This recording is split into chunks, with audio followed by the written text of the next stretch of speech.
Hoje eu vou falar um pouquinho sobre Jesus, para variar, né? Sobre a felicidade. A gente seguindo os passos de Jesus, a gente consegue tudo aquilo que a gente veio buscar aqui e que a gente busca em nossas vidas. Mas Newton Júnior, até a grana, até dinheiro, até a riqueza, até isso. Até isso. Porque Jesus, na realidade, ele não restringe a vida espiritual de uma forma a eliminar as nossas necessidades materiais. Não é o que temos, mas é o que fazemos com ele. Isso é que é importante. E como fazemos? Jesus, ele encarnou, esteve conosco há mais de 2000 anos, com um único objetivo, por incrível que pareça. E todos nós já ouvimos falar isso. Ele veio nos salvar. Só que ainda nós não entendemos isso. Apesar de tudo que ele deixou, apesar de todas as informações, das parábolas, dos textos bíblicos, os apócrifos, né, que são aqueles que estão fora dos bíblicos, apesar das obras complementares de Chico Xavier, nós ouvimos falar, já vimos filmes, Nosso Lar, por exemplo, mas ainda não entendemos a mensagem de Jesus. Quando ele disse ou demonstrou que ele veio nos salvar, não foi de Pilatos, de Herodes, dos Caifás, dos imperadores. Ele veio nos salvar de nós mesmos. Isso é que é o mais difícil, pelo menos para mim. Quando eu percebi isso, foi um choque muito grande. E ainda é um choque até hoje. Porque eu acho que todos os meus problemas, minhas preocupações, meus fracassos, minhas derrotas, são culpas, olha a palavra, culpa de alguém. Nunca responsabilidade minha. Por que eu disse responsabilidade? Porque culpa, gente, não existe. Culpa é uma crença limitante criado em nossa ancestralidade. E quando eu falo ancestralidade, eu falo ancestralidade espiritual. Nós trazemos conosco uma culpa muito grande há mais de 2000 anos. Há mais de 2000 anos.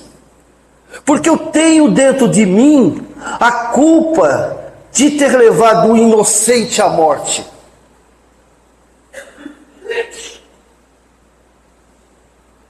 Quando o próprio Pilatos, que era contrário à crucificação de Jesus, de alguma maneira a humanidade que éramos nós, alguns de nós são de outros planetas, né? Deve ter algum ET por aqui, né? Vindo de Capela, de Alcion, Sírios, né? Alguns de nós. Eu não sou. Eu sou da rebarba mesmo. Então, naquele momento, a psicosfera terrestre, eu falo psicosfera porque os espíritos encarnados e os desencarnados viviam um momento importantíssimo de nossas vidas. Importantíssimo, decisório. Decisório. Nós não vamos encontrar nos textos bíblicos, nem vamos encontrar nos apócrifos, nem vamos encontrar nas obras complementares essa pergunta que eu vou fazer. E eu vou falar para você, eu tenho uma pergunta, mas a única pessoa que tem resposta é o Silvio. Eu não sei a resposta, mas eu fico pensando, fico reflexionando. Nós não temos o livre-arbítrio? Não podemos tomar decisões? E o livre-arbítrio, por incrível que pareça, ele é individual, é verdade, e intransferível.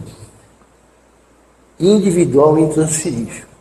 Porém, ele é coletivo. Porque existe uma coisa chamada lei de atração, que é a lei que move o universo. Ela está acima das provas e expiações, ela está acima da causa e efeito, ação e reação. Por quê? Porque a atração, ela é muitas vezes contra a minha própria vontade. Eu não quero que isso aconteça comigo. Eu estou sofrendo, estou doente. Minha vida está uma droga, está para baixo, não dá tudo errado. Estou desempregado. Minha mulher me largou. Então, o que acontece, gente? Por que eu digo que muitas vezes é contra a nossa vontade? Mas, na realidade, o livre-arbítrio está me levando nessa direção. Por que a lei da reação, a lei da atração? Porque o meu magnetismo, a minha energia, provocada pelos meus sentimentos, minhas emoções, que consequentemente me gera ações e comportamentos, me levam a caminhos que eu não quero ir, mas acabo indo de costas se for preciso, porque eu estou sendo atraído pelaquilo que eu estou construindo. Olha que loucura. Vida louca essa nossa, né? E eu não quero, mas eu provoco essa energia. Eu provoco essa energia. Porque existe uma lei do Criador, que é: cada um tem aquilo que constrói. O plantio é livre, não é? Deus não fala assim: não, tu não vai plantar não, senão tu vai se estrepar. Ele fala assim: planta sem problema. Você não deve, mas sem problema. Mas tenha certeza, se você plantar limão, prepare-se, já começa a aprender como fazer uma boa limonada. Eu não aconselho a caipirinha, não aconselho, mas também aprenda a fazer uma boa caipirinha, mas assuma as consequências. E todos nós sabemos disso. Sabe por que nós sabemos disso? Porque o projeto reencarnatório do Newton Júnior, quem foi que fez? Meu pai, minha mãe, minha irmã, meu marido, minha esposa, meu cunhado, meu irmão, minha irmã. Aquele cara que, só de pensar, já me revolto. Foi ele que construiu? Não. Fui eu que aceitei o processo. Seja onde for. Dentro da família, como disse Emmanuel nos disse: não temos a família que queremos. Nós temos a que precisamos. E nesse processo de aprendizado, o Newton Júnior, que no mundo espiritual estava com uma adaga presa no coração, do remorso,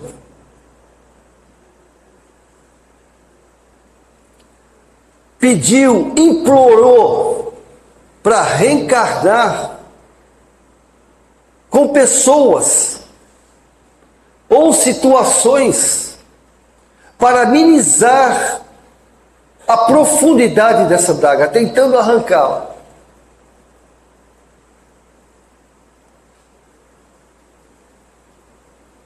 E nesse processo, a gente busca a família.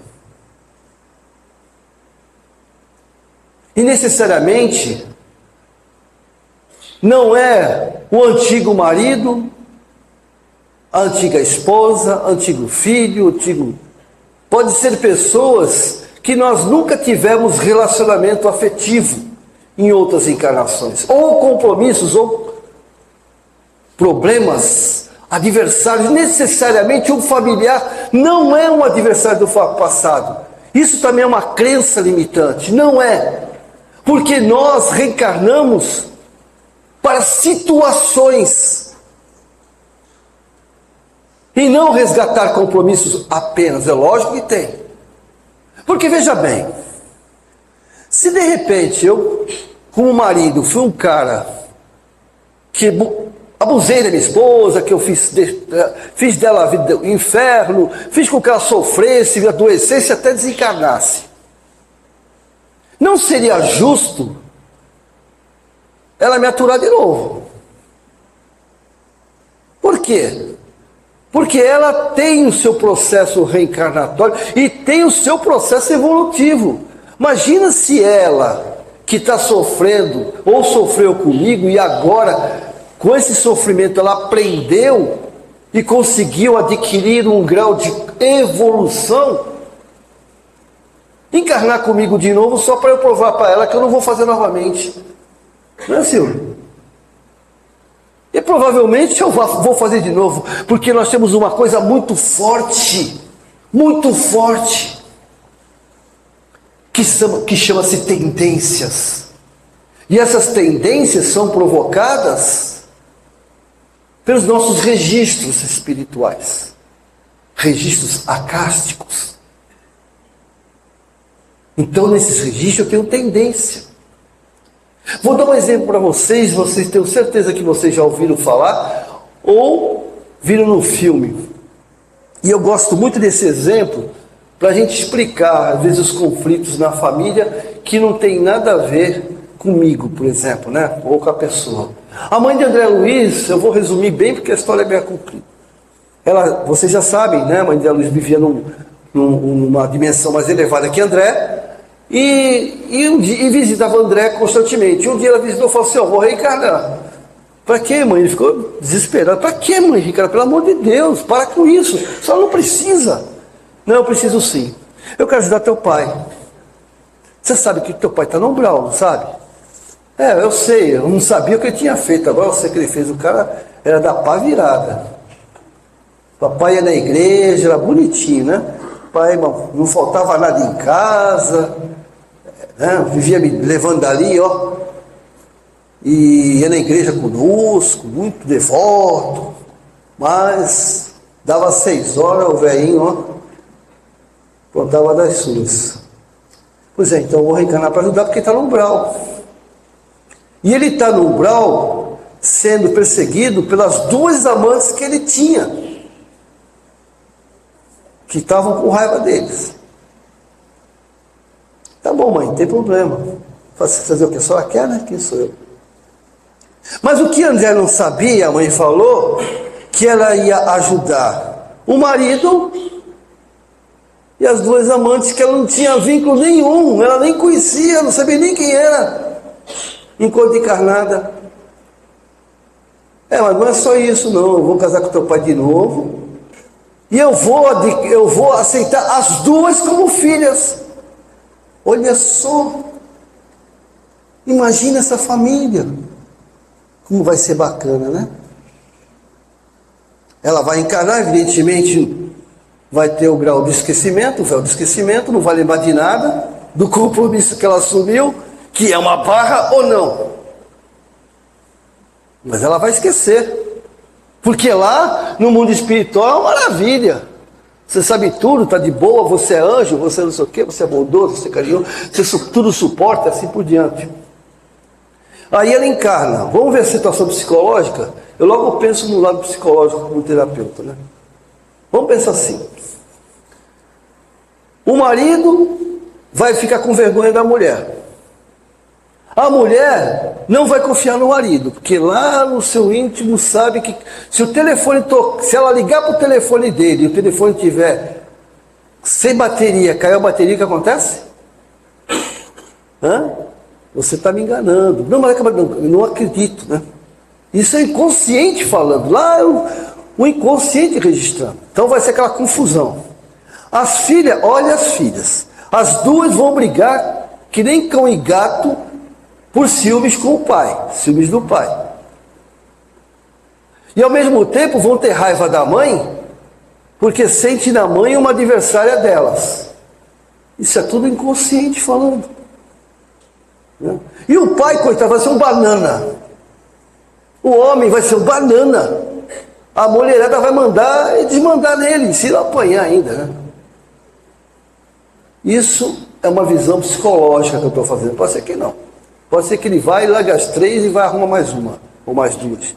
Né? A gente não sabe, cada caso é um caso. Mas por que você está falando tudo isso, Milton Júnior? O que Jesus tem a ver com isso que você falou? Tudo. Tudo a ver. Porque quando ele esteve há 2000 anos, e nós, como eu disse, estávamos lá, e nessa visão minha, meio enlouquecida, que nem eu falo zero, às vezes eu enlouqueço ideias. Naquele momento, se nós tivéssemos escolhido Jesus ao invés de Barrabás, não sei se havia, não estou dizendo que é essa possibilidade, que eu falei, é uma reflexão. Como é que seria o nosso mundo hoje? Nós teríamos aceitado Jesus, ou não? Porque até mesmo aqueles que foram curados, os paralíticos, os leprosos, também escolheram Barrabás. Porque Jesus já fez por eles o que tinha feito. O interesse, né? Eu estou curado. Azar dele, agora é problema dele. Ele é problema dele. Já resolveu o meu? Aqui eu sei que não tem ninguém assim que pensa assim. Né? Que eu primeiro, depois eu, e assim por diante. Mas lá fora tem. Nós estamos vendo isso hoje. E nós estamos vivendo o momento da era da escolha. Lembra quando Jesus falou assim, que haveria época de eu escolher ou separar o trigo do joio, ou melhor, o joio do trigo? Lembra disso? Que ele deixou? O que ele quis dizer com isso, hein, gente? Vocês já pensaram nisso? Que colheita é essa que ele está falando? Ninguém mais planta o trigo. Hoje em dia está tão...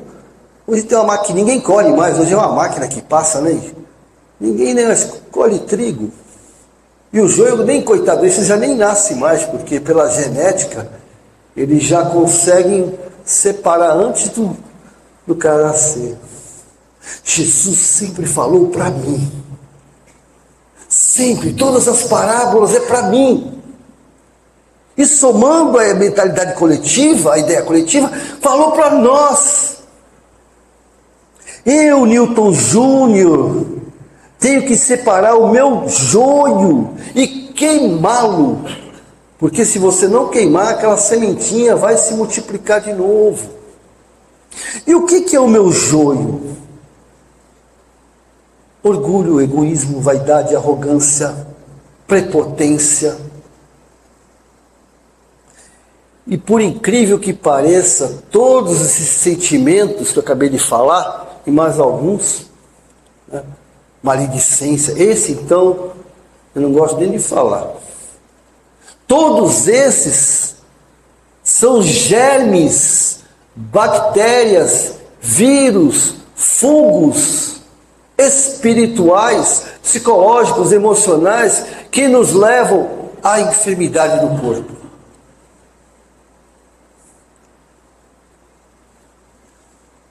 Por isso que Jesus veio nos salvar de nós mesmos. E nós ainda não entendemos. Nós ainda não entendemos. Eu não entendi, ou pelo menos eu não entendi ainda. Porque eu continuo me magoando, me melindrando. O pessoal fala alguma coisa, eu fico todo magoado, tudo melindrado. Isso, o melindre, um dos menores, né, sentimentos, é um sentimento contraposto. Vocês sabiam disso? Sabe o que é o sentimento contraposto? É assim, ó. Jesus falou para mim, né? Vós sois deuses, podes fazer o que eu faço e muito mais. Ele não diz que eu posso ficar curando pessoas, eu posso cuidar de pessoas, eu posso guiar pessoas, não, ele não falou isso. Ele falou para mim: Newton, tu está com menino de cara, você é um Deus, tu está preocupado que o outro acha de você, que absurdo. Vai cuidar da tua vida. Você reencarnou para quê? Não é para você se tornar uma pessoa melhor. Para com isso. Bora lá, estou do teu lado. Eu te falei. Onde houver duas, eu vou até ser pretencioso, mas um defeito meu, e falar assim: eu falei uma. Onde houver uma pessoa, eu estarei do teu lado.